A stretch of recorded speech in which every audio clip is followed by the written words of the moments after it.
సాయిరామ్ అండి. ఈరోజు చక్కగా మంగళవారం స్వామివారి రాముల వారి నామం శ్రీరామ శ్రీరామ శ్రీరామ అని చెప్పి ఆంజనేయ స్వామి ఎంతో ఆర్తిగా తన గుండెల్లో పిలుచుకున్నట్లుగా మనం కూడానండి ప్రతిరోజు కూడా విష్ణు సహస్రనామాలు మనం చదువుకుంటూ ఉంటే కనుక చాలా మంచిదండి. మంగళవారం బుధవారంలో చక్కగా చదువుకుంటూ ఉంటాం కదా. అయితే అంతే ఫలితం రావాలి అని మనకైతే ఉంటుంది.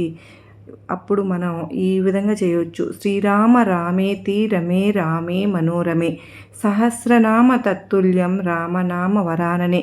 ఈ ఒక్కటి అనుకున్నా కూడా విష్ణు సహస్రనామాలు చదివినంత ఫలితం అనేది మనకి వచ్చి తీరుతుంది. ప్రతి ఒక్కళ్ళము కూడా ఈ నామాన్ని ప్రతిరోజు స్మరించుకుందాం. స్వామివారి ఆశీస్సులు మనందరికీ దొరకాలని ఆశిస్తూ సర్వేజన సుఖినో